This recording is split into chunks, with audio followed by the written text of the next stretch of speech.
Welcome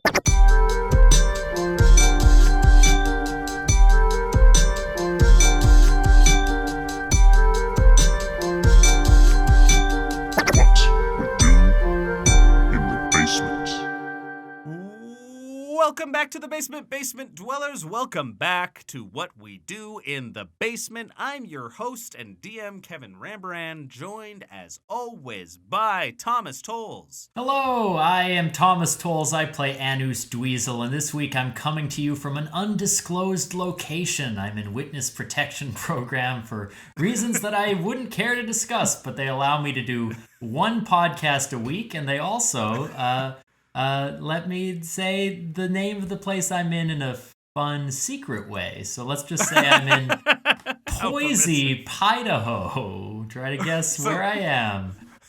Wait, did they tell you that you're in Boise, Idaho? No. Well, Kevin, let's not guess too loudly where I might be, but it's, see if you can put the clues together. Try and kill me.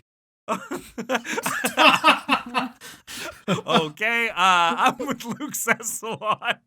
Hi folks, I'm Luke. I play Frank the Bloodpath Abomination, and I feel like he's discovered a power that was inside him the whole time. It was just inside of his pants this time. Excellent. Are you gonna also ask someone to kill you at the end of yours? Man, probably. The way it's going. Holy shit. I'm here with Jesse Bergen. Hello, I play Ol McGinty, a pastry chef who feels like things are crumbing to a head. Oh. And I dare you to kill Thomas. I just dare you. Yeah. It would solve so many problems. I know. Oh boy. I'm here with Natasha Duran. Rael Nilo, and I'm with a chained fool who's a half giant. Yeah. Anyway. That worked. I loved it. I've heard worse. Some earlier in this episode. That was the high point so far. Yeah. Wow. Well, folks, I guess it's time that we dive right on in, head first, into a recap. Last time, the gang left Willowhelm with Lorenzo Pyre to infiltrate Aster Goldforth's keep and procure the Staff of Idris, which Lorenzo said could control the giant folk. You decided to meet up with Lorenzo's contact on the outskirts of Elderrock, a mage named Shiloh. You struggled with flowers before going raftless and solving Shiloh's puzzle. She quickly spoke with Lorenzo before teleporting everybody inside of the keep. The problem was, it was inside of the sky cells, and you each awoke imprisoned in your own cells with a skeletal friend. Positioned on the corners of the tower, each cell had an opening towards the center which fed into a slope that plummeted towards a pit. Aster Goldforth and his father Ulwick stepped out of the control room and taunted you for trying to break into his keep. He revealed a stoic Lorenzo Pyre who stood beside him motionless and said that since he couldn't yet kill Lorenzo, he'd have to settle for a cheap imitation.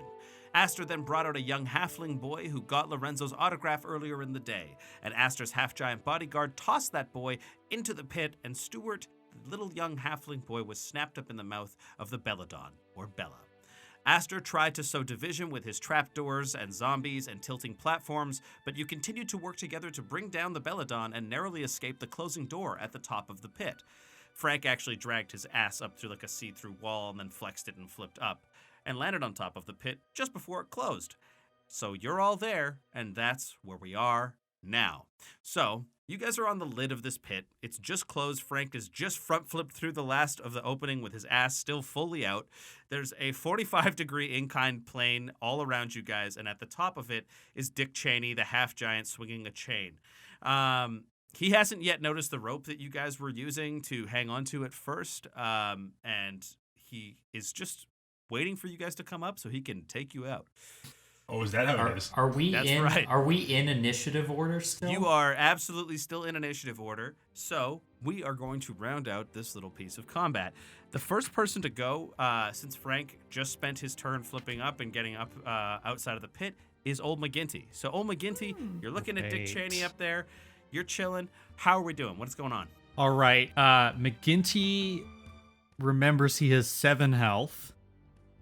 So Remembers it? he's Oh, yeah. I've been trying to remember that all day. oh yeah, I'm on the verge of death. He's going to use a bonus action to invoke the power of the Chain of Regain.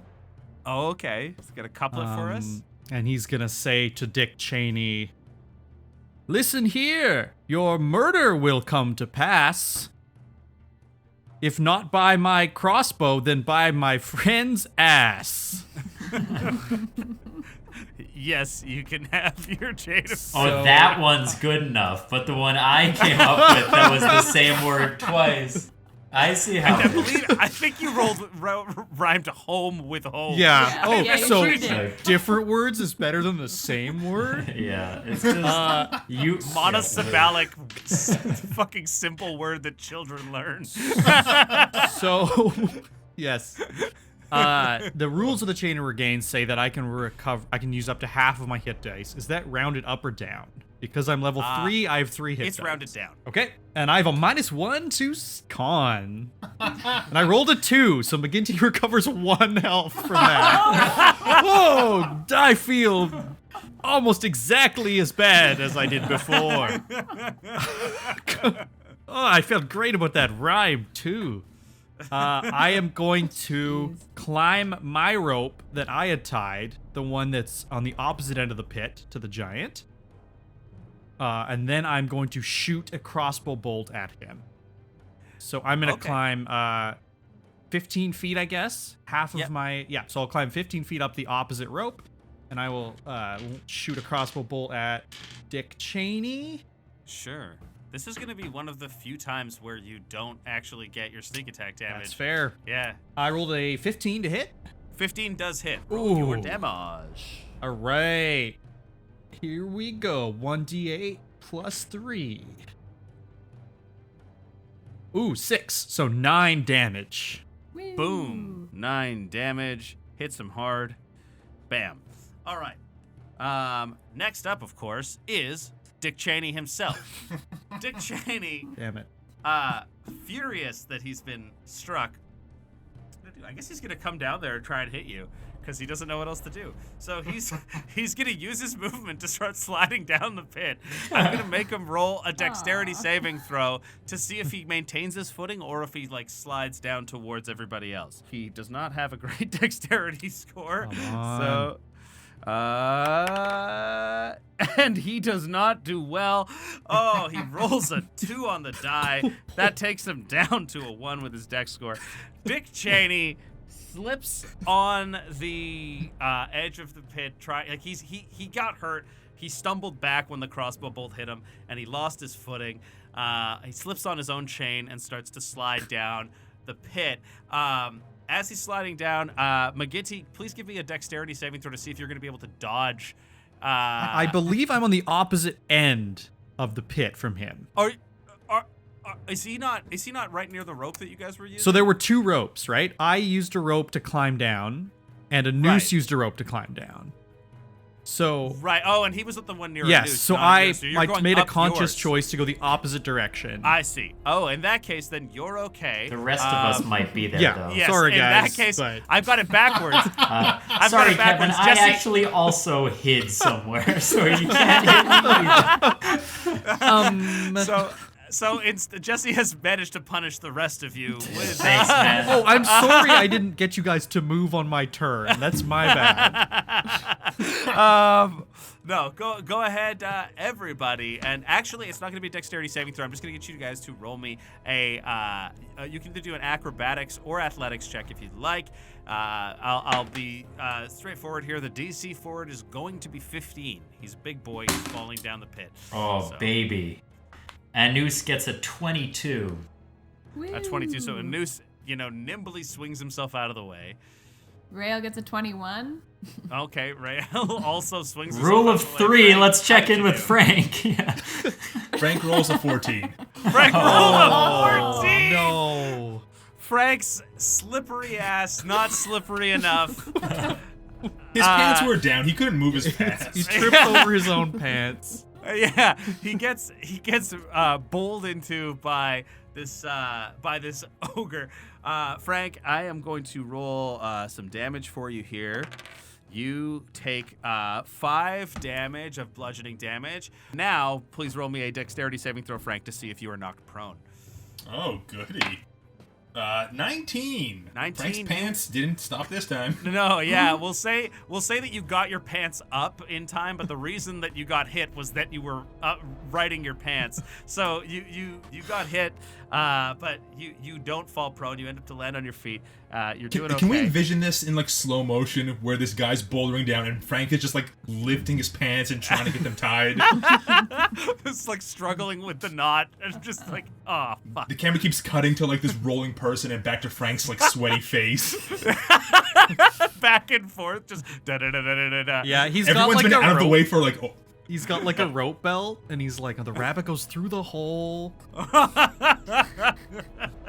All right. Well, I think that's gonna be Dick Cheney's turn. Anus, you're up. So now this guy has rolled right into the, like, he's pretty much beside you guys. Mm-hmm. He's on the pit lid, and you guys are all around him, pretty much. So what do you do? Anus is going to channel divinity as an emissary of peace, which is going to grant me a +5 bonus to persuasion checks for the next 10 minutes. And I'm going to acknowledge that Dick Cheney is alone in this battle and that we don't need to fight. But our real issue is with the Goldforths, and if he will help us get to them, we will let him live.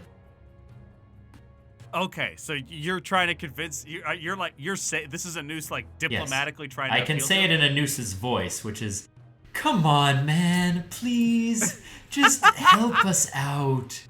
I don't want to fight any more ghouls and ghosts and people like that. This is just, oh." Okay, I guess roll me a persuasion check. Okay, very good. We've got a 27. You have to be shitting me. I set the DC at 25. I cannot believe Emissary of peace, baby. I have taken a vow of redemption. I will not kill this war criminal. in a shocking turn of events, Dick Cheney decides to change sides. That's a very, He's actually part of the resistance now. Yeah. Did you see how his wife? That's what our party's name is. It's His we're the wife, Liz Resistance. Cheney, voted to impeach the Goldforths. It was pretty incredible. So Dick he sort of stands up, looks at you guys, looks at how hurt he is, sees that you guys have gotten out, looks over to the control room where the Goldforths were, where they were holding Lorenzo, where he just came from, and says, "Well, I don't think I can betray them so much as save myself." And suddenly he just starts bounding up the side of the thing and decides to, like, he's trying to leave. He's disengaging from you guys and starting to leave. He's making it up to the top of the edge there. If you guys want to continue your initiative order, you can. Dick Cheney is at the top of the lip of the funnel. Canus is gonna sort of look around and be like, "Was that the deal? I feel like he had to help us. Like, I don't just want to let him go for no reason."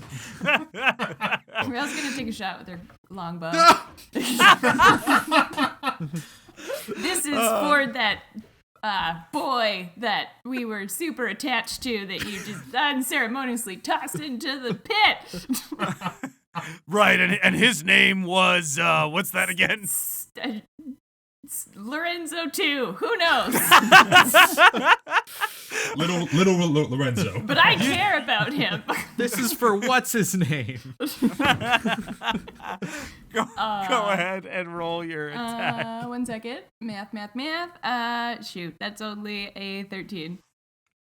A 13, I think, actually does hit. Yes. It does. It does. Revenge. So you see, he got to the lip and was about to like turn and show you something, like show you the way to go. And it's fairly clear up there once you get up there, but he's like about to kind of indicate it. But this arrow comes flying from Rael's bow, just right to him. Roll your damage, please. That would be nice 7. 7. Boom. So he takes this crossbow bolt and stops, looks at you and says, "Are we fighting or are we not?" Look, I'm sorry. I don't have control over these 3. I just was trying to... I was going to leave and show you the way into the rest of the keep, but I don't know that I want to do that now, is all. Look, that's all I wanted to do. You just did a bad thing, and you needed to serve the consequences. Now you've paid your penance. We're good. Show You us hit the way me out, please. in the eye. Oh. I'm gonna use my high persuasion again to be like, could we as a group maybe try to not hit people when their backs are turned quite so often? It seems like we do this a lot. We are the most cowardly group of heroes. You guys are often backstabbers. I guess it's technically Frank's turn now. Oh, Frank, don't forget. He got slipped into. Mentally, Frank is going to connect with his buddies. So they're like, do you want a friend? Do you want a corpse? Like what do you want out of this little moment here? Well, there have been a number of corpses on our travels and not very many friends, so I thought maybe we could turn a bad situation into a helpful one. Okay, if you want him as a friend, you're gonna have to take care of him. All right, he's gonna be your responsibility. Look, I have never. That seems like a lot for me. You know, I just thought maybe he could assist us now, and then we'd be on our way. If he can help us navigate the keep, then I say we let him help us. But if he, even for a second, pulls anything funny, I think we gotta kill him. Yes, agreed. Well, that sounds like a fair deal, right? Yep, all right. That's a compromise. I can go with that. Yeah. Let's trust You guys him are for saying a bit. this. You look up at him. He's bleeding profusely. His eye has an arrow sticking out of it, like he's super wounded. I don't know. I think it's a good look for him, that arrow in the eye. Yeah, McGinty's Alright, got like a huge, 2 puncture wounds from giant snake fangs. He's Yeah. oozing poison out of the wounds. He also looks like crap. Yeah. He's not the only one who's been hurt here. Frank also has giant snake teeth in his body. Yeah, Rael Yeah. is okay. She's looking good. You guys sound like you're arguing with somebody. I'm just telling you how he looks. You don't have to be defensive. Right, and I'm just saying I would be more sympathetic if we also weren't almost dead too. That's fine. Look, I want to say as the person who used his power that he could only use once in a long while to convince this guy to help us, that maybe we should consider for a second that it might be beneficial to use that help. I want to ask him something. I want to ask this giant something. Sure. So you guys are doing this across a chasm that's like a funnel. Hey. Not a chasm, but it's just a distance. Yeah. Hey, what's your name? Me? My No, name? I'm my good friends. I'm asking them. Yes, of course you. Wow, man. He looks at you and just says, Tonk. Listen, Tonk, is the staff of Idris real? Is it here and does it exist? Because I don't trust Lorenzo anymore at all. The staff of Idris?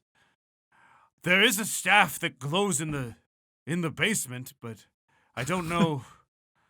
So that's what they do in the basement. And he's like, I'm not, I don't really, could be it. You get the sense he looks like he's thinking really hard. He's just not that smart is the problem. So he's like, sometimes Mr. Goldforth walks around with a staff and sometimes he leaves it down there. If you show us the way to the staff, we will heal you. Yes, because we know how to heal, totally. Oh, Okay. Do you know how to rhyme? What's a rhyme? He Oh says. boy.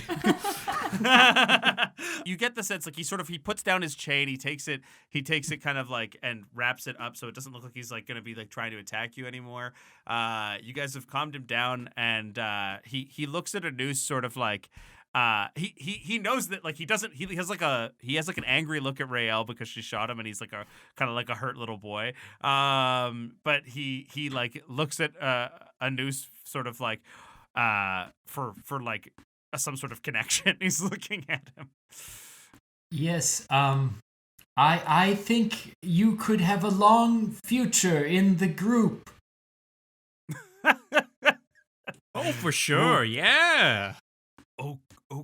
Okay, Tonk will help you.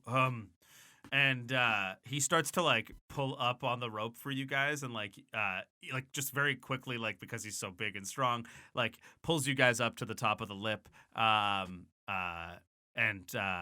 says, "There's only one way down from here because I can't open that door." And he points at the cellar or the control room door where the Goldforths were before, and you can see it's closed. Frank getting close to Tug. Like, you know what, buddy? You're doing some good stuff here. Let me help you out there.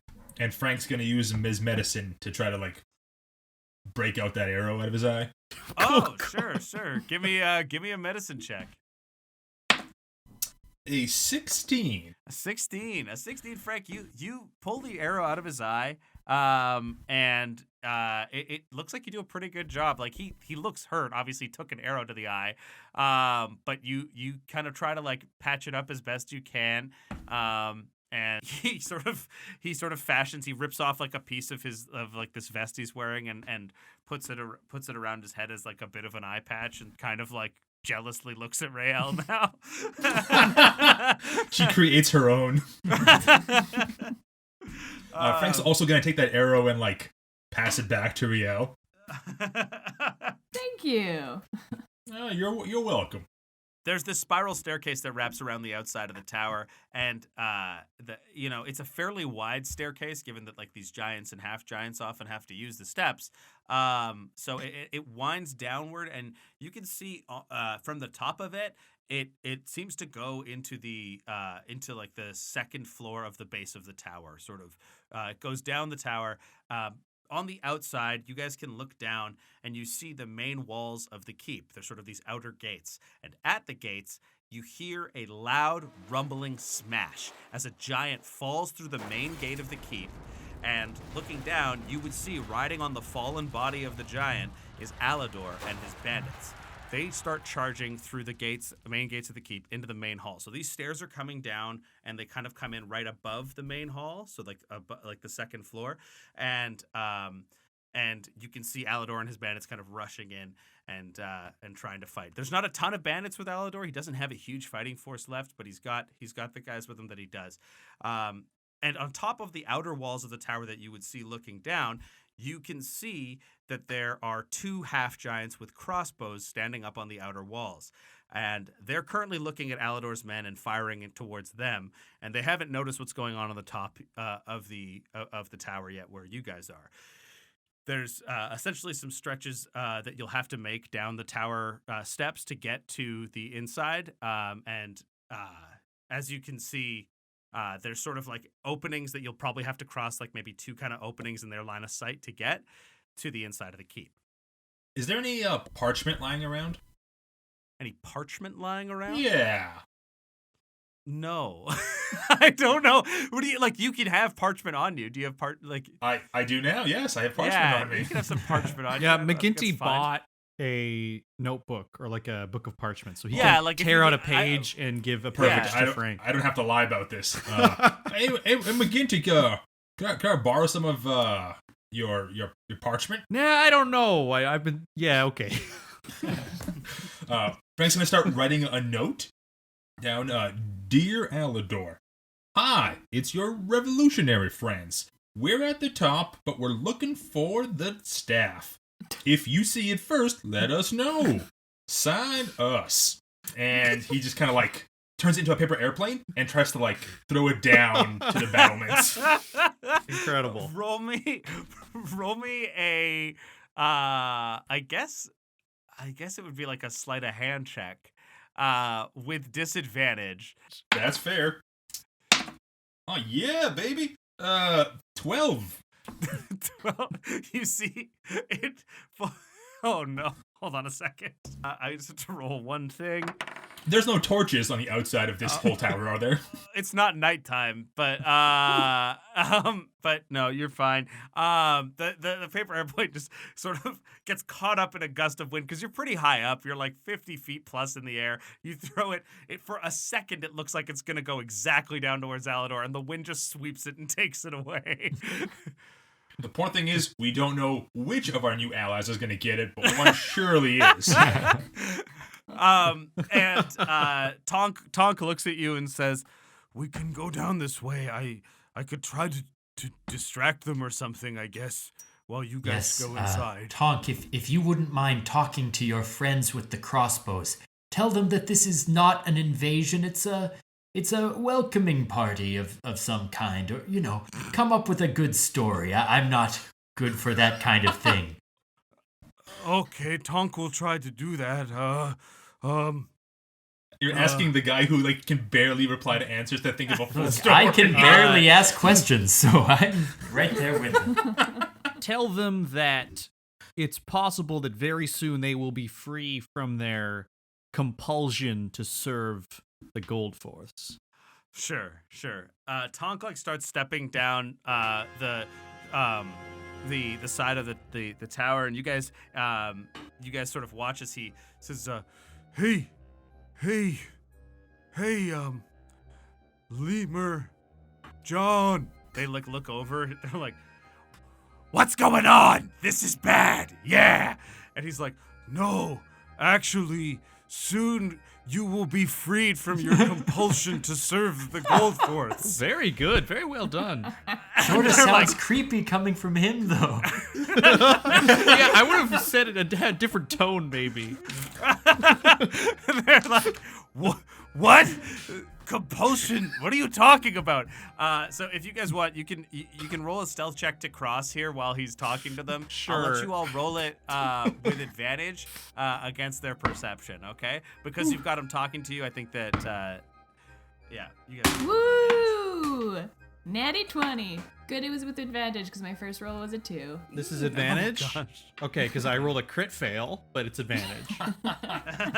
The rogue. Yeah, both the rogue and the hunter initially failed hard. 16 for McGinty.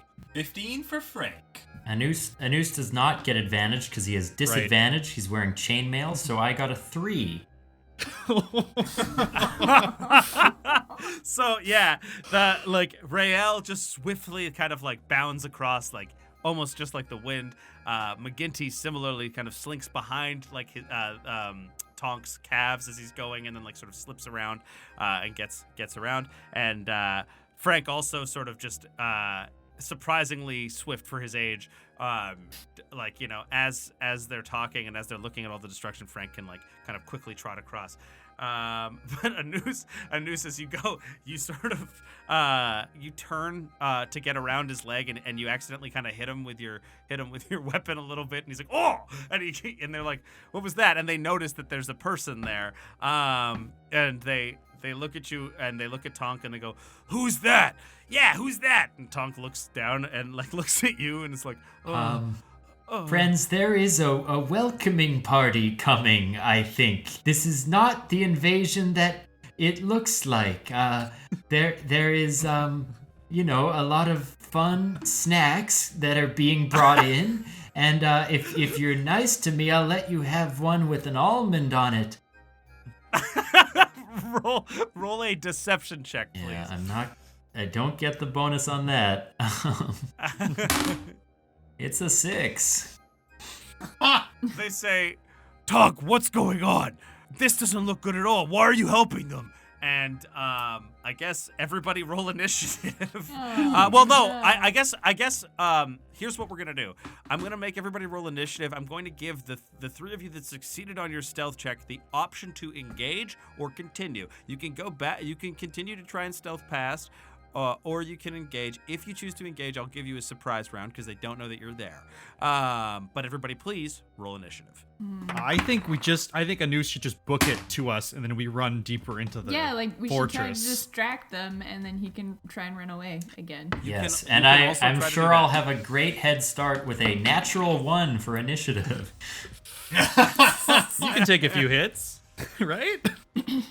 And they're like supposed to be dumb, right? So I just don't think we should give away if the 3 of us made it completely stealthily. Yeah, no, wanna Anus give that away doesn't right want now. you to. You guys can keep going. Or at least wait for you, like, in the shadows further. Yeah, go help Alador. I can fight these guys. Oh, I didn't even want to help Alador. I wanted to find the staff. Yeah. Okay. That's more important. And 'Cause Lorenzo. that- we should if- get Lorenzo too. I don't trust that guy, but that's a no, conversation it we was can Shiloh. have. That's the mage. No, but it was his Right. This is a conversation we need to have later, but it was his idea to go visit her. And I'll be honest, I don't even think he broke out of jail. I think they let him go as a trap for us. How can somebody look like that and be evil? I don't get it.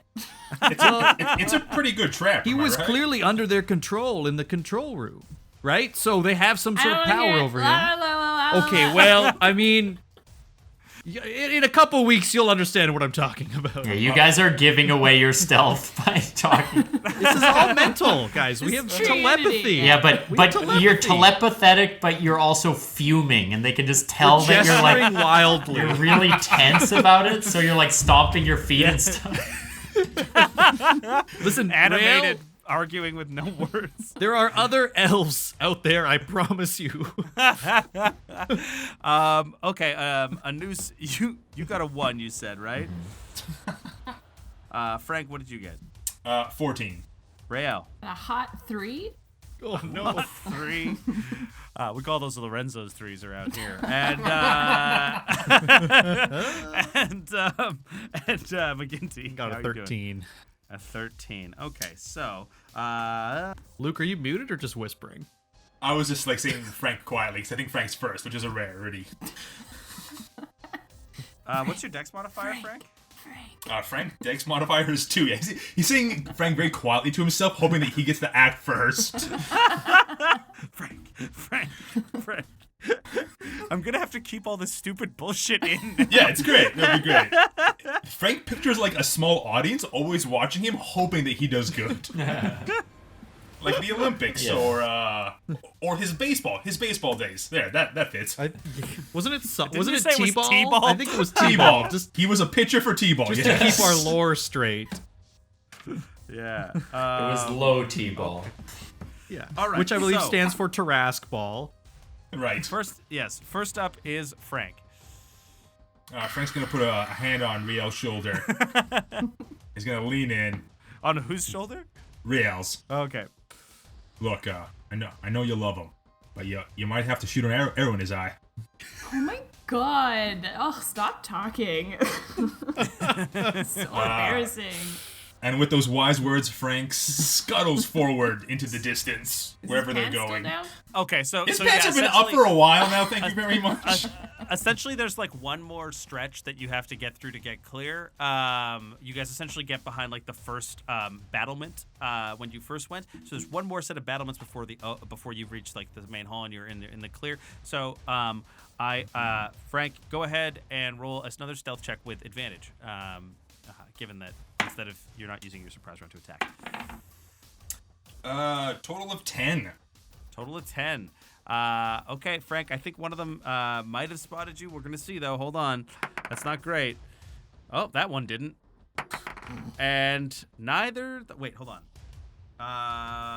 You were halfway through the word neither. No, neither did the other one. Yeah, Great. yeah. I just wanted to double check and make sure that I wasn't adding the wrong thing. Yeah, no. You make it. You make it through. You're doing just fine. Next up is actually Tonk.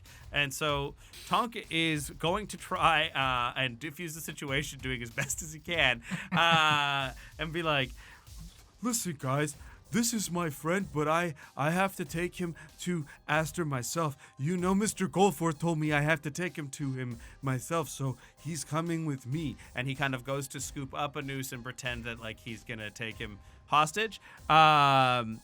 and he's gonna try and roll a deception check against these guys, I guess, and see how it goes. Well, he got a 16. That's not too bad. That's pretty good. can Let's win. go. Anus Anus is going to struggle a little bit to add a couple bonus points to that roll. I'll roll it with advantage if you want to give him the help action. Let's see. It didn't matter because he rolled a 9 on the second one, so that didn't work.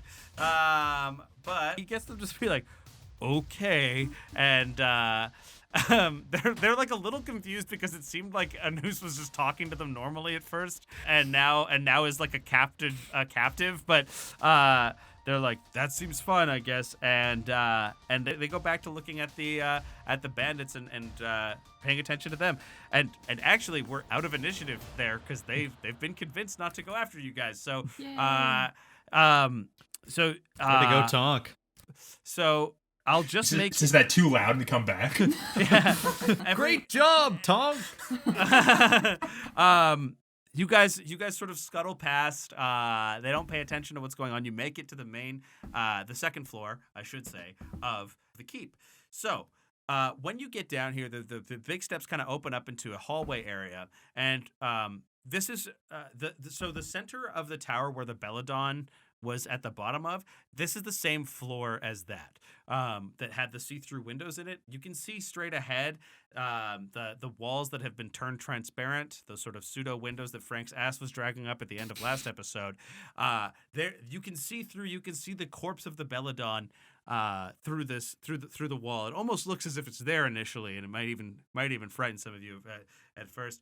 But when you get down there, you realize that there's an opening to the left towards the wall and an opening to the right towards the wall ahead of you. And you would get the sense just based on your spatial awareness that like the rooms kind of operate in a circle around here.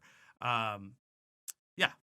So are we in the bedroom? Like, are we in that office study bedroom? You're in a area? hallway. You get the sense that that area, the living space of the Goldforths, is right near you guys, but you're not there. You're in a hallway just outside of that, essentially. Okay.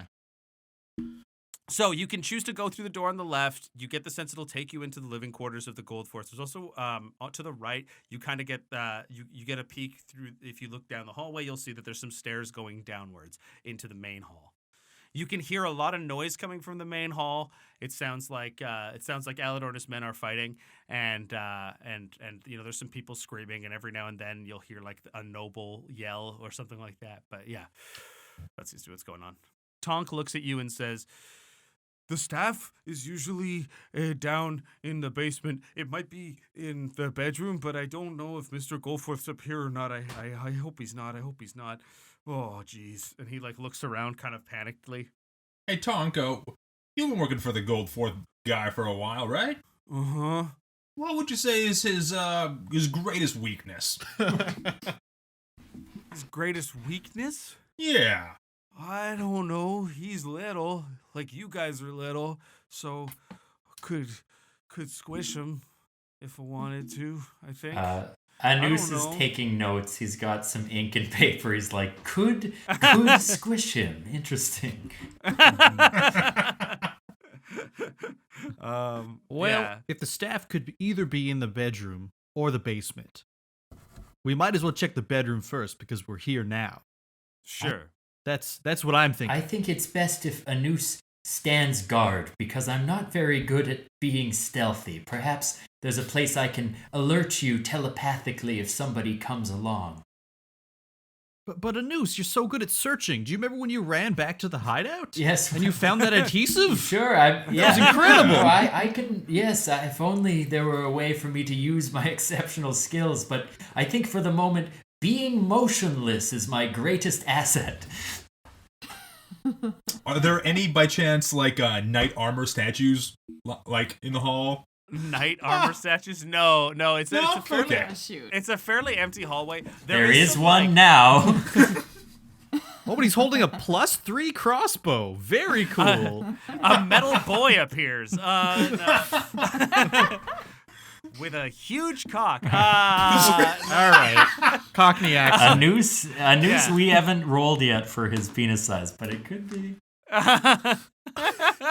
But the other thing that you guys would notice is that Tonk looks like a little sad, and he's like, "Can I go to my room first before we leave?" And he sort of points down the hallway because he's like, "I have some things. If I'm gonna leave and not come back, I want to take them." I'm gonna roll an insight check on that.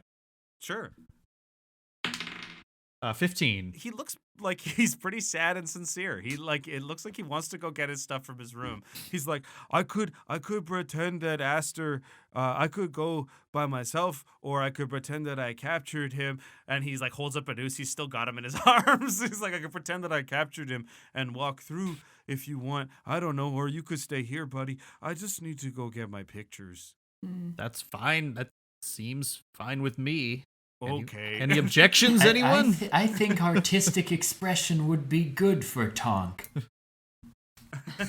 And you see he sort of goes over through the door on the left-hand side and starts like kind of walking through the building. If you look through the transparency, you would actually kind of be able. It's a little like refracted and tough to see because it's not exactly like these are big windows.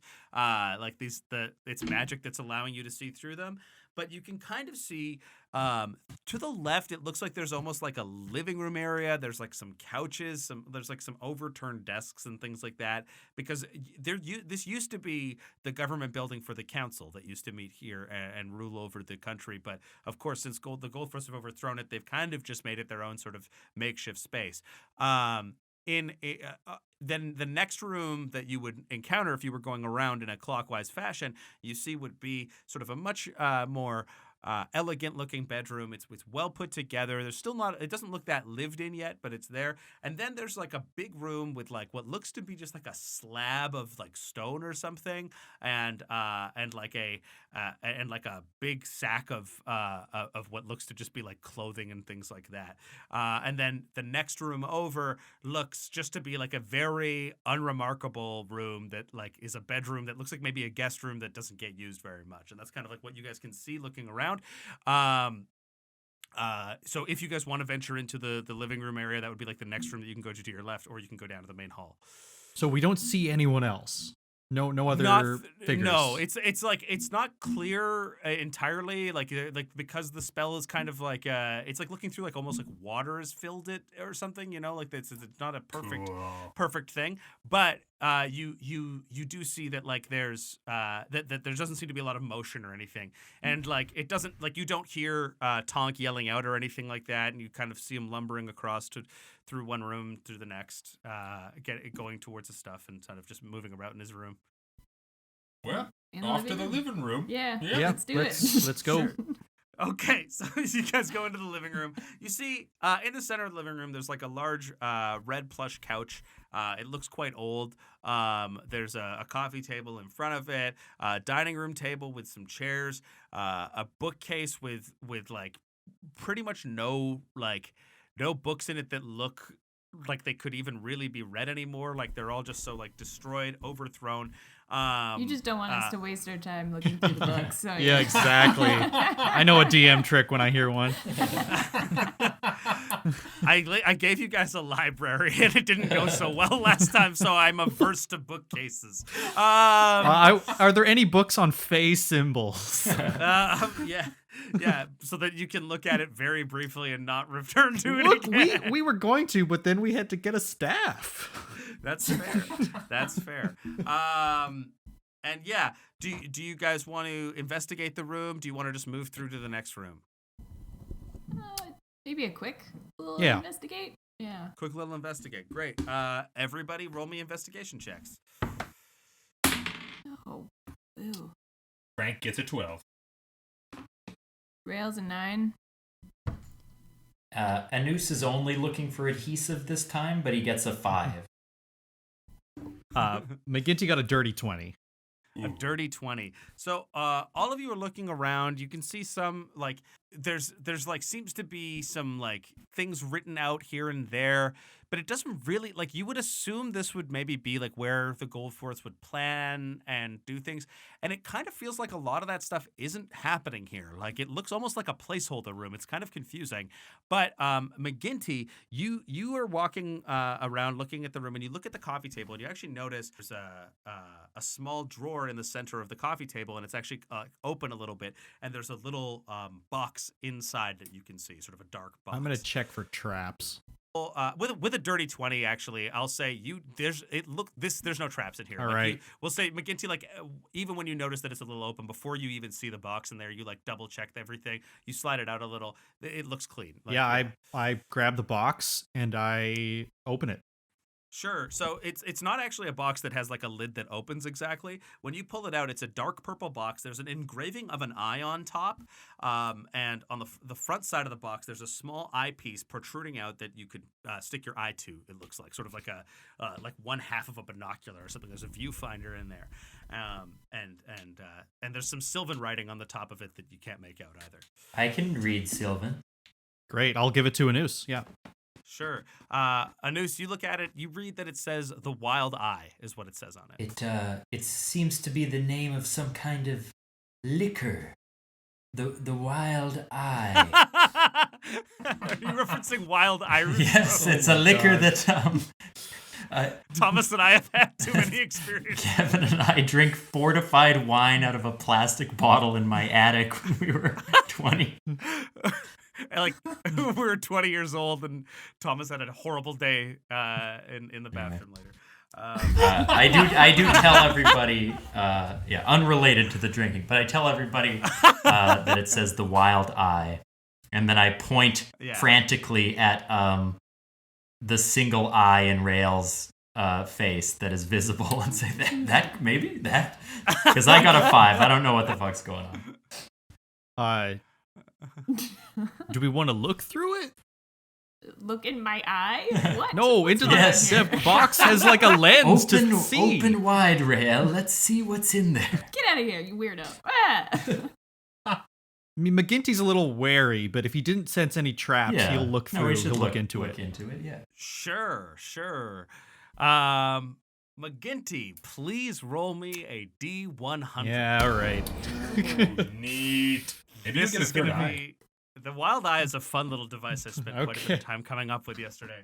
Well, here we go. This is the percentage But I'll get percentage alcohol content. I rolled a 12. A 12. Yep. What do we get for 12? Not very high. You guys, so McGinty, you look into this purple box. You look into the viewfinder, and at first you don't see like anything, but it also kind of like almost feels like you're being sucked in. Like your vision totally goes into it. You don't. The rest of you don't see McGinty change at all. He's still looking through the thing. But the way it feels is almost as if you're sucked in, and you're in this like void of nothingness, and suddenly you just hear like the sound of like wet limbs sort of hitting the ground. It's like it starts to scurry and get faster, and then the darkness sort of becomes really, really bright and white, and boom, you are now looking back at the viewfinder. Everybody else, you look at McGinty, his arms have just turned into tentacles for a minute. Okay, nobody else look in this thing. Oh my god. McGinty, It's gonna be you so immediately hard to drop the fold box pastry because- crust. Yeah, you're not used to having tentacles for arms. So the box drops, your arms like flop to your side. Oh my god. This is something that's happened for me for now. Are you okay, McGinty? How does it feel? It feels awful. It feels slimy and cold. I hope this isn't a permanent Can thing. you like stick things? Like you have suction cups on your tentacles? Like what's going on? Do I? Yeah. Let's look on the bright side. Can you suction? Oh my god. Yeah. Maybe you can climb walls. It looks like you can kind of like create some sort of suction function with them. Like obviously it's new to you, so you're still like learning your muscles. But yes, kind of. So due to a forbidden collection of what I will call fantasy mangas Anus is kind of sexually attracted to McGinty right now. We'll call it like runes from a far country a book of them that you found. Sure. Pictograms. All right, everybody. No one else Now, look in this thing. When you were looking in there, how long did it feel like you were looking? Did it feel like you were there a minute, an hour? 300 years. I'm insane now. No, how long did it feel? It felt like maybe like what looked to them like 30 seconds felt like 5 minutes. Oh to my you, God. But nothing like it felt longer than normal, but not to like a totally dissociative like. I think All right, look. Anus is just very curious about this box. I know he Don't- knows he shouldn't don't. look in it, but I think he's wrestling with his own just desire to see what else this thing can do, and also the tentacle. You can yeah, look at well, it I'm if gonna you roll. want. I'm gonna roll a con check to see if I can resist my worst impulses here. Oh my God. I got a 9. I think under 10, Anus is taking a peek, baby.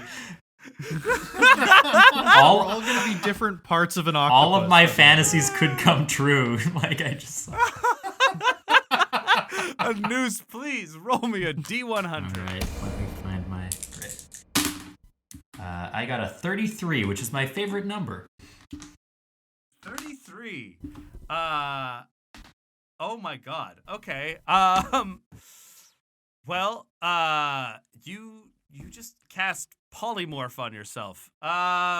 So what's your spell save? Is 12. 12. Please roll me let's see if you save against stone spell that you rolled on yourself.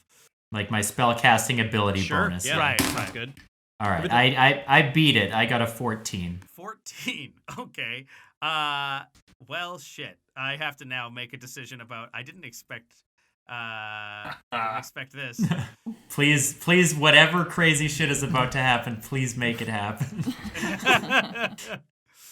Your arms turn into old McGinty's arms. Oh my God. So for those of My you fantasies who are coming true. For those of you who are listening that are maybe less familiar with D&D, I'm just going to quickly read out what the language of polymorph is so that we know. This spell transforms a creature with at least one hit point that you can see, so in this case, a noose, into a new form. The transformation lasts for the duration of the spell, which for polymorph is going to be an hour, or until the target drops to 0 hit points or dies. The new beast can be any beast whose challenge rating is equal to or less than the target's, so that would be 3 or less. And that's going to mean that we can like, I guess, decide on that either together or on your own. I'd say that. What did you roll again on your spell save? 14. 14. I think you beat it with enough that I think I'll let you pick. So I'm going to send you a link here, Thomas, and you can take a look at what you wanna be, and then we're gonna pull up the stats for it. This might take a few moments. Excellent. I pick male half elf. Holy shit. I know. This is so awesome. Meanwhile, McGinty's just standing there with tentacle arms, excited. being like, Okay. "That's not fair. Come on." Yeah, a noose is like shifting through different forms and trying them out briefly before he settles on one, while McGinty's Yeah. just standing there with tentacles. Yeah, truly. Flopping constantly. I turn into a hawk, then a camel, then a giant weasel, then a mastiff dog, and then finally I settle on a CR3 giant scorpion. Okay. Incredible. Definitely thought you were gonna go for a rat there for a second. Yeah. A CR3 rat. Here's your giant scorpion stat block. And as I become, like, I morph hideously like Jeff Goldblum in The Fly into this, like, half elf, half scorpion monstrosity. And I look at my friends and I just say, I'm Polly now. I'm Polly now. Correct. Okay, this isn't fair. How come he gets to full Animorph and I look like halfway through the cover when the kids are like not quite the animal yet? Okay, cool. So that's what happened to Anus. You guys now see this giant scorpion is standing beside you. Anus, let's say that the scorpion is also like somehow has like its exoskeleton looks like it has like a kind of a mushroom cut, and but that's how it is. Anyone else? I think I'm gonna save my trial for in the middle of battle. Yeah, hard pass. Thanks. Okay, sure. So what do you guys do with Frank it? Frank will grab it. He'll hold on to it. Okay, so Frank throws the wild eye into his pack, and that seems to be what you guys find there. Do you guys want to go to the next room? Do you want to keep? What do you guys want to do? Let's go to the next room. Sure. Can Polly fit through the door? Polly can't fit through the door because. Sorry, I didn't mean my name was Polly. I meant I'm Polly. Polly. We accept Okay. you. We accept you. That's Polly the giant scorpion. You're denying. All right, fine. Anus now the scorpion sort of like looks bashful, like he was for the first time empowered, and he's already been like henpecked by his party. No, listen, Anus, Polly. Look, if you can find multiple partners looking like that, power to you. Okay, you guys go into into Aster's room. There's a neatly made bed. There's a nightstand beside it. There's a dresser with a couple of clothes poking out. Do you guys want to take a look around this room, or do you want to just move on through the next? Hell yeah, let's scour. If there's roll me something I know about octopus is that their arms grab things all the time and never let go. So I assume McGinty's trying to like move forward, but the arm has grabbed something. Yeah, you turn around and McGinty's just holding like a candlestick, a wall sconce, useless books. You've accidentally suctioned to a few things. Oh God, I'm gonna you. pick the winner of the next FIFA. I feel like. I just want to point out that my intelligence score is now 1, so I am barely conscious. I'm just like swinging my tail around, smashing into walls and stuff. Everything. Oh no. Investigation checks, please. Boom. I got an 18. 18. Frank gets a 9. A 9. 13. 13 and The giant Polly? scorpion surprisingly gets a 12. 12.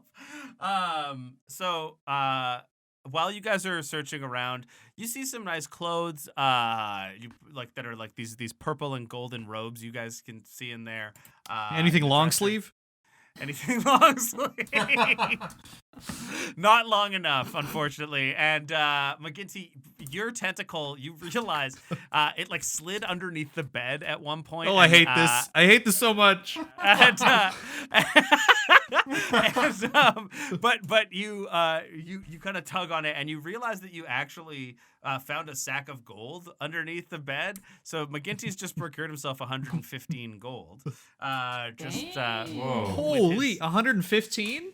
Yeah, he just found a shit ton of gold underneath the bed. The rich get I richer. could get used to these arms. And as McGinty says that, because the durations of that effect only last a little bit of time, his arms poof back to normal. Your tentacle arms are gone, McGinty. Your regular arms are back. Yeah. I think Anus looks at him and is so stupid he's like, "We're all back to normal." As you got like a pillow impaled on your scorpion Stab tail. through. You have to put those pool noodles on his claws and tails to hurt himself or A anyone. giant rubber band on his And he claws. says that and turns, and his tail just destroys a vase on the whole. Fun fact, Thomas, intelligence score of 1 means your IQ is between 1 and 10. A vegetable. Yeah, I can barely speak. Tonk peeks his head around the corner and says like, "You guys could see my room if you want." And then he looks at Anus and is like, "Oh, what is that?" And he starts freaking out a little bit. Tonk, Um, it's me, your buddy. I run at him, pincing my claws, trying to hug him. you're scuttling towards him. Don't you recognize me? I think he's gonna roll a Constitution saving throw and see if he gets frightened of you. He did not do very well. I will tell you that. But he does do. There's that. Okay, yeah. Fucking hell. Tonk is now frightened of you. This is like a Noose's worst nightmare. This is going to be so bad for his self-esteem. I literally wrote it into this guy's backstory that he's afraid of bugs, and so the idea of a giant scorpion is like a bit much. So yeah, he's like backed into the corner. You see him like clutching some papers, like his drawings, to his chest, kind of, and he's just like afraid of a noose and hiding in the corner of his room. As you guys walk in, it's just a big empty room with like literally a stone slab and like a sack of clothes on the ground.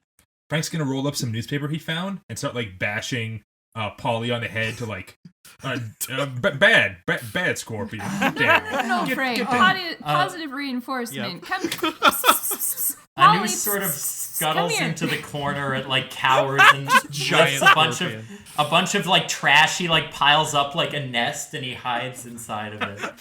There's like a literal like war going on downstairs. Frank, these you bandits lost are his killing- trust. Yeah. Oh. And you guys are playing fucking fetch with a scorpion. I just wait till we get in combat and this stuff starts taking place. It's going to pay off. Does this look like it's probably Tonk's room? Yes, it does. Yeah. Tonk looks at you and is like, "Is that what happened to the little guy? What's that thing?" I like that he thinks of a noose as the little guy. Yeah, no kidding. He's definitely You're the all biggest. the little guy. You're all the little guy. Well, there Bigger than all of you. you see, Tonk, when you look inside of a magical box, who knows what's gonna happen to you? It's Magical box. Can I look at a magical box? No. Do you want to turn into a giant bug? Ah! Yeah. No. And he clutches his papers a little closer to him. just to be fair, like our buddy here is an arachnid, not quite a bug. Bug is more of an insect. This is more like a leg kind of count. Tonk is like, okay, so where is the other guy? Don't worry about it. He'll be back soon. Promise. Yeah. Okay. Yeah. He went to the store. Yep. And this and this thing's not gonna hurt me? No. Maybe you should go first, though. Show us your room. I think a noose just creeps out of his nest and just like comes forward as cautiously as possible and sort of rests on the floor. Okay. Tonk looks at you and kind of says, "Okay." And shows you around his room. He's like, "This is my bed." He points to like a big divoted stone, and he's like, "And that's my stuff." And he points to like a big sack of like giant's clothes, and then he's like, "And this is my pictures," and he like turns the pictures around, and you see these like really crudely drawn photos that look like it looks like he's like trying to draw him and a family, like him with some children, and like these three like little half giant girls, and what looks to be like the shape of his half giant wife. But you like it's pretty badly done. He's no artist, that's for sure. And he's like, I'm working on it still. Yeah, can we go now? That guy's scary. And he's looks like he wants to leave on the other side of the room. Tonk, did you draw these yourself? Yeah. These are pretty good. You should be proud of it. You should be proud. Oh. Are these people real, Tonk? Or Yeah. Who are they? That is Tina, and he points to like the little girl, and he goes, "That's Trini," and he points to the middle girl, and then he points to the biggest girl on the page, but that's not his wife, and he goes, "And that is Sam, and then that's my wife Helgo, and they're not here right now, but I hope to see them soon. If you help Doc, us, go ahead, Never Frank. mind. Nope. No, you. No, I'd no, insist. please. No, I've been talking a lot. I talked about pictures. You go. I just gonna say, Tonk, if you help us get out of here and destroy that staff, it's very likely you'll be able to see them again. Okay. No, Tom, we promise you are gonna see your family again. No matter. I mean, we'll do what. our best, but No matter what. No matter what. Okay. And he like puts his like he tries to like nicely put his hand on Frank's shoulder in like in a nice way without crushing him. Does that. And he like moves over into the next room. He's like, "You could come into this room. This is Mr. Ulwick's room, but he's not usually here." Can everybody give me a perception check? You walk into the room, the next bedroom. Ooh, Frank gets a 13. 17. 7. 7 for McGinty. And what did Anu/Polly the Scorpion, the ever perceptive Scorpion, get? 3. 3. Anus is Good. looking in the other direction. So, yeah. Rael, with your 17, you notice that the bed has not been touched. Like there's like it's really dusty in there. There's like also an opening that looks like it could fit a humanoid person. So it's like a balcony or window sort of. It opens out just behind and to the left of the bed. And it's just like sort of a small balcony that doesn't lead down to anywhere. It's just this weird little balcony that's out there. So I don't know if any of you noticed, but there's this weird little balcony that doesn't seem to go anywhere right by the bed. Maybe we should check it out. Anus lumbers over to the window. Smash. Can't quite fit through either. Like it's like the scorpion trying to stick its face through the hole. Yeah. You guys you go to look towards like sort of the balcony and see what's going out there. You see it looks off towards like a mountain. It doesn't look off to like the rest of the city. It's looking out sort of the back of the keep, the back of Elder Rock in a way. There's not a whole lot of stuff behind it. There's just like it just looks out into the mountains off to this away from Elder Rock. Yeah. Something's up with this guy's dad. Can take a look at the bed too, the untouched bed, see if there's anything in and around or underneath it, perhaps. Sure. You can roll me an investigation check, please. Only an 8. An 8. Yeah. It's an untouched bed. The bed has been untouched. You don't notice really anything specifically different about it. It looks like it hasn't been made or anything like that in a very long time, and that nobody's been sleeping in it. Tonk looks at you guys and says, "Guys, we gotta go through the main hall to get downstairs. So it sounds pretty bad down there. So I don't know. You guys ready?" Do we hear any kind of like boss music in the hallway, or Is there a save point? Because No. You hear a lot of noise and you hear the bandits kind of like you can hear Alador sort of yelling out commands to his bandits downstairs, and you hear them trying to do things every now and then, like a loud crash or crack will echo out. Frank's gonna grab one of those. Tonk grabbed all his family pictures, right? Yeah, he's carrying it. Like he's got him. He's stuffing him into his sack, kind of making sure that he's got everything he needs. Frank's gonna take one of those and he's gonna fold up. Is he by chance wearing a vest? Yeah, he is. Yeah. Frank's gonna take his family photo album picture and he's gonna like fold it and put it inside Tonk's vest on the inside. Wait, like, are you taking one of Tonk's pictures and folding it up and putting it inside of Tonk's vest? That is correct. And he's gonna like Okay. double tap it and be like, just keep him close to your heart, my friend. Oh, okay, I see. Tonk thinks that's really sweet. And that's And gonna nothing will stop. happen It's to gonna you. stop an arrow later in this episode. so you guys make your way down these steps into the main hall, and It's a much more open area. There's sort of 8 big pillars in the center, kind of leading downwards. At the center, at the back of the room, there's a throne, which has sort of been hastily put in front of this large table that has been thrown over.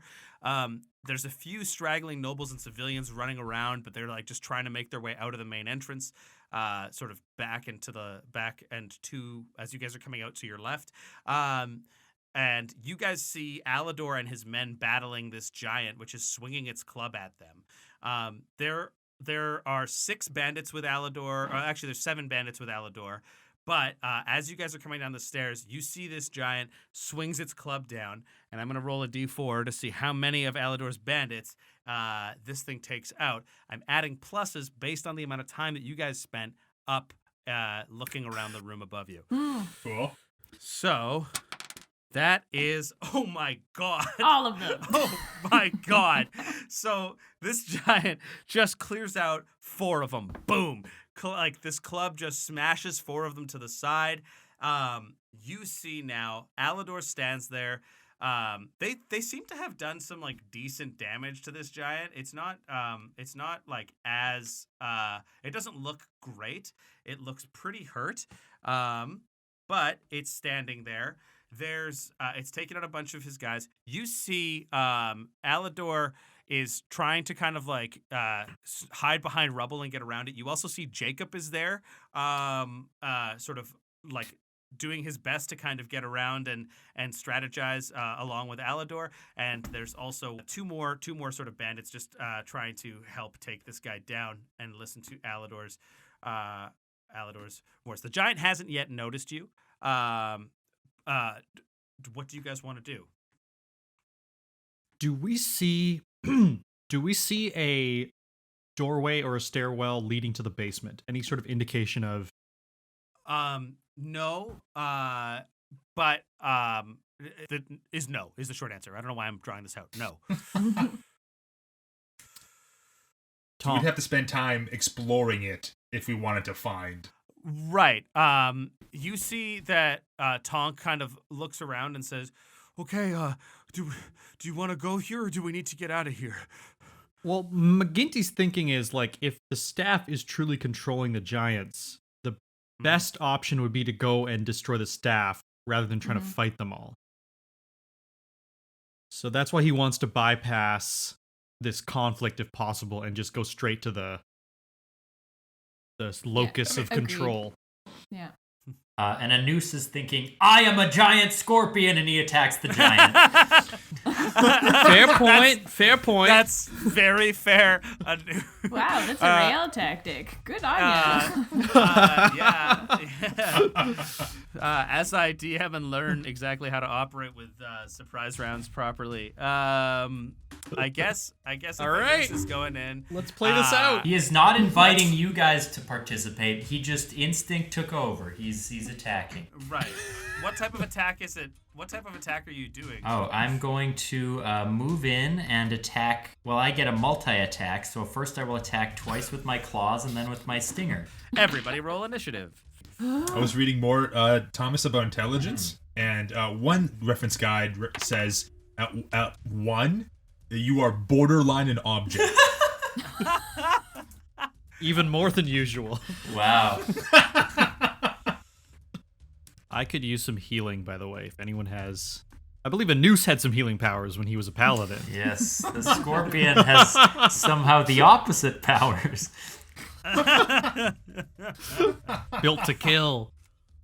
There'll be some sequence where Noose is gonna try to, like, kill something with the stinger, transform back, and heal instead. But I mean, like, realistically, he's probably got, like, 50 minutes left, right? Yeah, we got a while. It's good. Yeah, depending on magic DM rules, that could be 50 minutes. It could be 5. You can transform me back at whatever moment is funniest, Kevin. Anus finds a really cool, hot female scorpion and is just about to settle down, and then his life is so good. Send me back. Yeah, the rest of the podcast becomes a Thomas and I solo show where we narrate his life as a scorpion for 3 years. And Yeah. I would pay to watch that. Okay. What did we get? A noose. 13. Frank. 14. Rael. Hot three. Of the red Slightly hotter 8. Not great. Slightly hotter 8. First up, a noose. We've got your surprise round. So you're running up. You said you're going to do your claws and your bites. Yep. So this giant is busy swinging. He's just cracked through all of these bandits. Alador looks like, oh no. And sees this huge fucking scorpion just so out of place, scuttles towards you and starts fucking attacking. So please roll your attack roll on this big ass motherfucking giant. Okay, my first attack is a 23 to hit. Oh my 23 absolutely fucking hits. Great, and Roll your damage. not great damage, only 3 damage, but he is now grappled with an shit. escape DC Oh my of 12.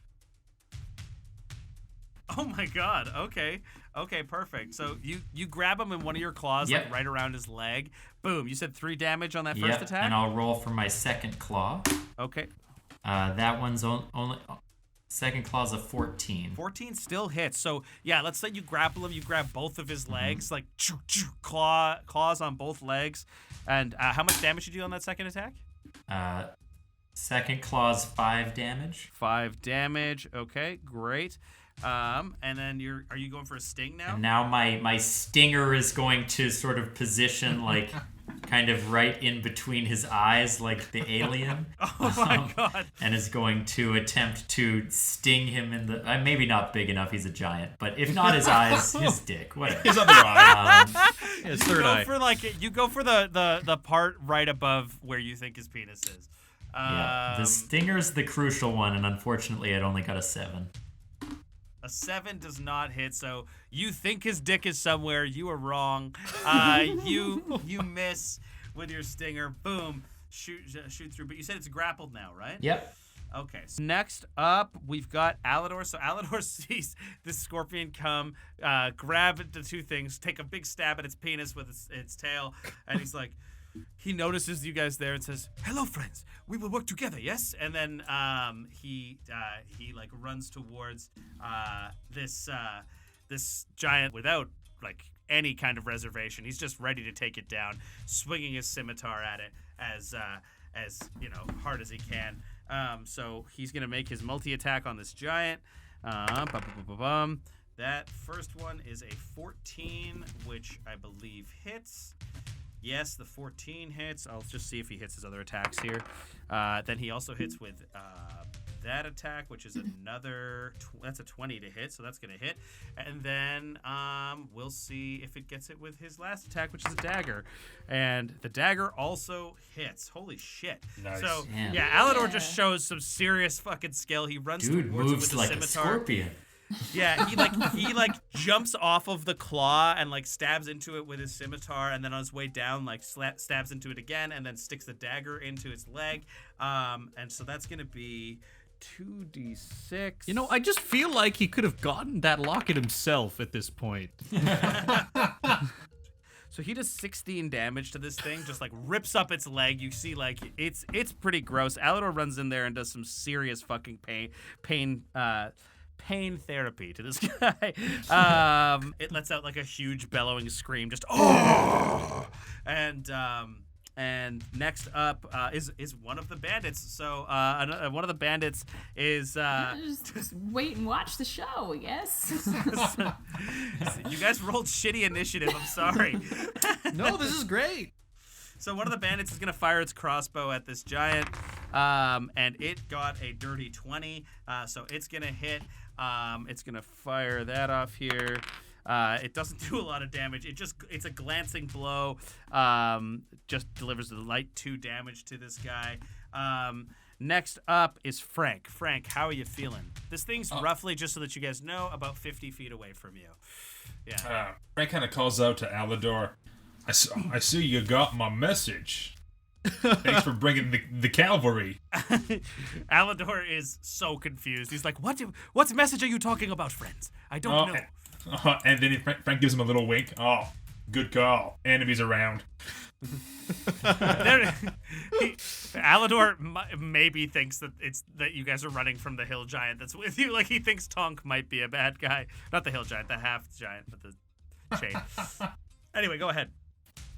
Frank, quick mental check-in with his friends. Hey, we're fighting now, right? We're not running away. That's the plan. Yeah. I think you can run.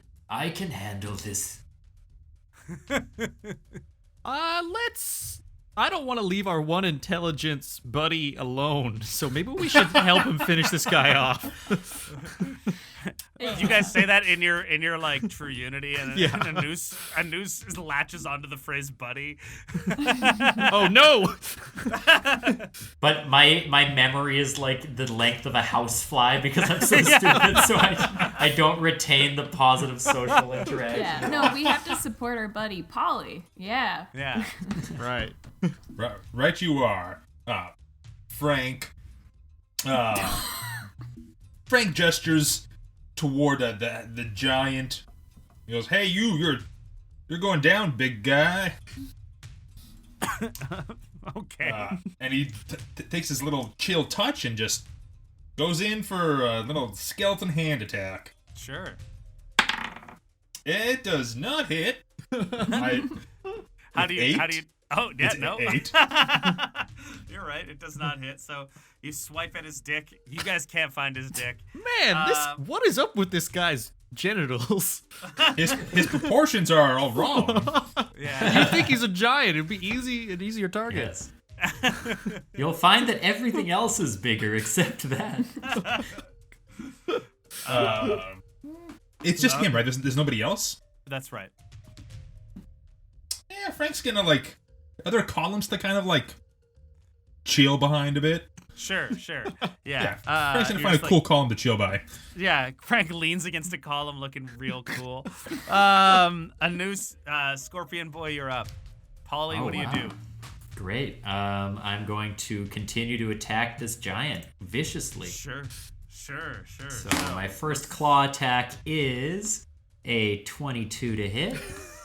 Jesus. Yeah, so another big pincher takes out a trunk of the leg. That's 6 damage. Okay. My second claw gets a 19 to hit That hits. with 5 damage. Oh my god, okay. And now I'm going to really focus. The stinger is searching. It's feeling up his pants leg. It's just looking for a lump. It's trying to find just some textural change. And here I it hate is. this. It is a 2. It misses again. He's wearing a cup. Yeah. Oh my The god. sting is so strong. This sucks. Oh lord. So that's now one of the other bandits' turns to go. Sorry, Rael and McGinty. And he's gonna fire. Yeah. Just He's happy gonna to be fire here. Yep. Crossbow. That's going to hit as well. He's gonna roll his D8. That is going to be pretty hefty. This crossbow bolt does a pretty good job. It flies. It sticks right into one of the holes that Anus has punched into it, and it looks pretty vicious. Now we've got the hill giant who's finally got a chance to go.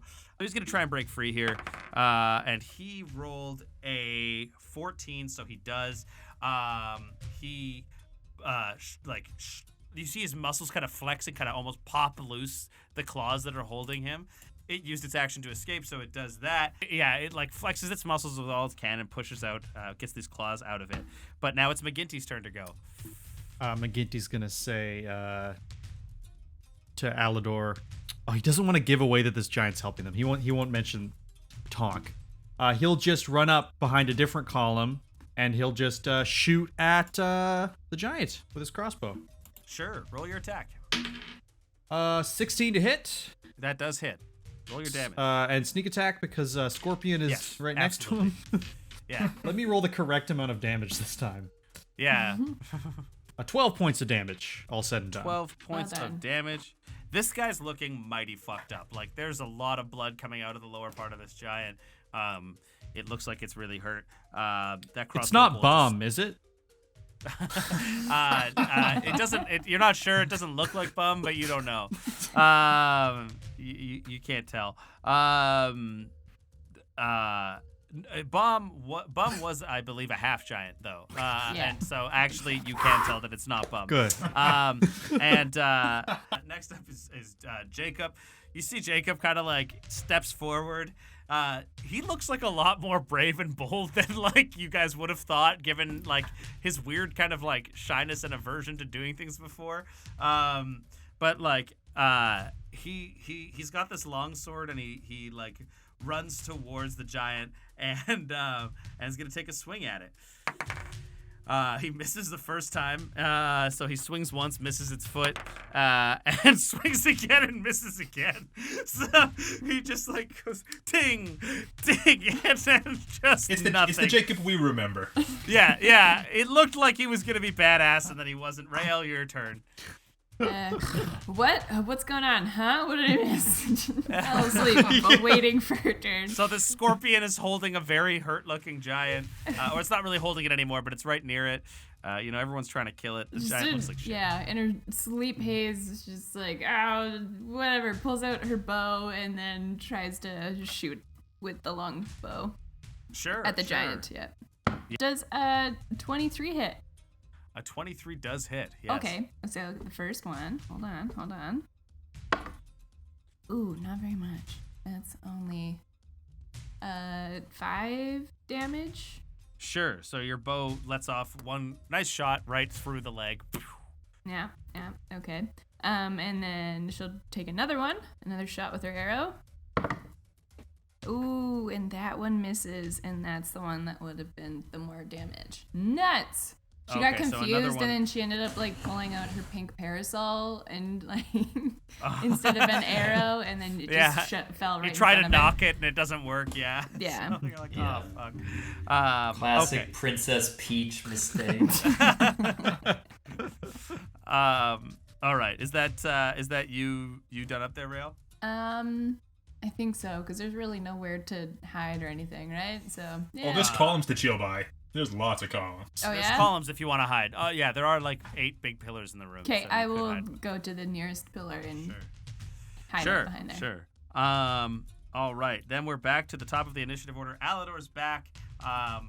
Let's see whether or not our trusty bandit friend can do some serious damage. Alador rolled all right. He rolled 17, which does hit. And we'll just roll to see if he hits both times here rather than he rolled. He did hit. He got to roll a dirty 20 there. And it looks like Alador is probably going to do some serious damage once again. And another 16. Jesus, this guy's good. You lucky he didn't have to fight Alador. Yet. He's yeah. Alador turns to you and takes an attack. Now, yeah. Oh no. Oh my god. That's 19 damage. Holy shit. Oh, okay, wow. so Alador just does some serious fucking damage to this giant. He like jumps up, uses his 2 stabs of his scimitar to almost like boost himself up and then like stab his dagger into the giant's like chest. So he hits like the right breastplate of this giant and then like slides back down. All right, Kevin, tell us how Alador kills him. Yeah, exactly. And then he stands beside him. Alador's not killed him yet. This bandit's gonna go now. This is mostly just me playing with myself, which is every podcast that people want to listen to. Kevin Rambram plays with himself. That is not gonna hit. So the bandit misses with his crossbow. Frank, you're up. Frank thinks back to his early T-ball days. I was like, all right, time for that absolute bases loaded home run. And he conjures his ball of acid and he looks carefully with one eye, puts his thumb in, nope, he licks his thumb, puts it in the air, checks for wind resistance, which I guess there's not because they're inside, as the hucks this ball of acid up in the air perfectly at the loincloth of this giant. Sure, of course he does. It's a saving throw, right? To see if it takes It half is. damage. Yep, dex for half. Okay, it's a dexterity saving throw. Not a great dex score for this guy, but he did roll decently well. He gets a 16. That's a save. So he Okay. takes 2 damage. But the damage. acid melts away all the loincloth, perfectly exposing. Now we know exactly where to aim. Yep. Now we have advantage on crotch attacks. Yeah, there's a giant dick now. We're can see DMing its now, dick. Kevin. Yeah. It's Turns out the club he was holding the whole time. Oh God. and Noose has like a fright moment where he like is permanently afraid of the giant based on this. I hate this. All right, so that happened. Next up is a noose. Go ahead, All right. Polly. What do you need to do? Polly's gonna swing with the left claw. Boom. with the left claw. Only a 12. The left claw 12 misses. does not Swing do with the it. right claw. Yeah. That one's a 13. Just getting hits. closer. Just hits. That hits. Oh, And I it hits. ate it. 8 damage. Okay. Boom. It's looking mighty hurt. The giant goes down to one knee. The leg that you guys have been working on the most is just so bloody and fucked up. So it's like stepped down. And now you're gonna attack with your I stinger. am going to attack with my stinger, my least reliable tool, which I am just. I am. So now that the dick is exposed. Yes. My God. Now that the dick is exposed, Anus is you getting a going for little grossed out by this whole thing. He's starting to have second thoughts about whether he should stick a bunch of poison into a massive dick the size of a human being. But he is gonna God. My mom listens to this show. he's gonna go for it one last time with gusto. And it is a 13 to hit. Oh, man. Fucking makes hell! It just hits The it. stinger do goes- your damage. Into the No. Okay, No. never mind. God damn it! Okay. No, So I will quit So this Kevin, podcast. there is a piercing damage of 8, which I think is, but he also rolls a Constitution saving throw, DC 12. Okay. Sure, we can do that. If the 8 kills him, it I'm just failed. curious. He's Okay. dead. Well, as he dies, Tell- just a shitload of poison courses through his body. Like he's dead from blood loss, but he just instantly like melts into the table like Mr. Burns as the vampire. Yeah. Roll your 4d10, Thomas. Okay, I want to see great. how many poison damage. I want to see how much poison damage it would have taken. 40-10. Holy. Oh, wow. 25. 25. So yeah, like the entire midsection and lower portion of the body of this thing just bubbling up with scorpion poison, burning away. Really gross. You guys are out of combat with this hill giant. And that's why you gotta use protection. All right. And Alador, you see that you guys notice that Tonk has been like sort of like hiding a little scared against the back of the wall, like just seeing what just happened to this hill giant and stuff, and he's like, oh. And Alador like looks and says, "Next up, this one," and like starts running towards him with his bandits. No, he's good. He's good. He's with us. Frank does that Gillette commercial move where he steps in, like grabs him by the chest. He hands him Like, a gestures a no. Pepsi. Gillette commercial? I know what he's talking about. I know what he's What talking about. commercial is Hey, this? buddy. Oh, yeah. Oh, that like meme. It's right? like Yeah, toxic. yeah, it's now like it's a dealing meme. with toxic masculinity Yeah. kind of thing. Yeah. Yes. Yeah. Which Alador kind of has to confront that about himself, to be honest. So Alador kind of stops and is like, "But this is the giant. He's one of the tall guard, no? No, he's one of us. Stand down, my friends. We must get Lorenzo. Yes." He looks to you and says, "Let's go get him. Where is he? Where have you been? Are you all okay?" Well, a noose is a scorpion. I'm almost dead. That's a noose, he says, looking at the scorpion. Roar! Scorpion I just thought the little roars. bowl cut would have given it away. Yeah, he's Yes. Polly now. He's Polly. He's now. Polly now. Amazing. McGinty,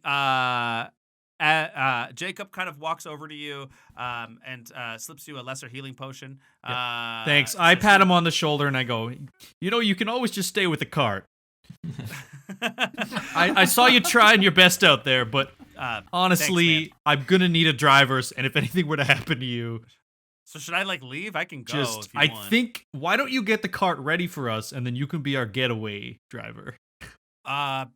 Sure. 'Cause- And you see Jacob kind of like Jacob Look- looks at Alidor and is like, should I leave? And Alidor's like, You don't have to be guess- good at everything, okay? You're good at driving a cart. You don't have to be a good fighter. It's fine. Okay, you can go get the cart, I guess. And then and Jacob just leaves. Jacob's gone. He It's goes out the so main. hard to find good help. If I had to do another interview, Very fair. Tonk makes like a loud kind of noise. It's like, hey, boom, boom, slamming on the table. Says, guys, come over here. He says, now, somewhere, I know that the Goldforths always kind of like leave this way when they're trying to go somewhere, but I don't know where it is. And you see him like looking around the back wall of the throne room. Can you guys please give me a perception check? I'm also gonna chug the potion right now. Sure. Hey there, Jacob. You got any more of those? But he was already gone. Jacob's gone, yeah. Shit, Yeah. Jacob, you should fire that guy. He's not good at sharing potions. By the way, you get 1d4 of healing. Oh, it was just a D4 potion. Yes, it's just Okay. a lesser healing potion. Yeah. That's a 2. Okay, yeah. Completely. All right. It's all he's got. He didn't have a lot on him. Yeah, I think maybe his time is running out for working for me. That was disappointing to say the least. So Anus, you got what? A 9. A 9. Yeah. Okay. I guess you're still a scorpion, so perceiving anything. Everybody else? Frank, a fully cognizant human being, also got a 9. Good. Yeah. Frank is looking at the scorpion. Rael, Rail got a 13. 13, and McGinty. Ginty got a 16. 16. Okay, so McGinty, you are running your hand along the wall, and you notice that there's like a brick missing. You get your hand underneath there, and you realize that there's like a lever. Just better not wake up any zombies. And he pulls the lever. Sure thing. A door sort of recedes inward and then slides down, and there's a staircase down behind it, leading downstairs towards the dungeon. And that's where we'll end our session. Ooh. Ooh. There we go. Boss music. That's the first time that they've heard the stinger over the actual audio that we're recording. Stinger, how appropriate. Oh, there we go. Speaking of stingers. Thank you so much for tuning in, folks. Once again, we want to give a special shout out to Liam Barry, who's just come on board, and he started composing music for us. So you'll be hearing some of that throughout the podcast now. You can always check out Liam's amazing work at liamberry.ca. That's liamberry.ca. If you guys want to talk about our podcast online, you can always follow us on our social media pages. That's at WWDITB, what we do in the basement, or you can use the hashtag WWDITB. Once again, I have been Kevin Rambaran, your DM, with Natasha Durand. Rail Nilo. Toodles. Jesse Bergen. Go for McGinty. Luke Cessalon. Frank, who was waiting to look in that box. And Thomas Toll. A noose/Polly. And you got a quote for us there, T-Bone? I sure do. Get over here. We'll see you next time in the basement. Oh, boy.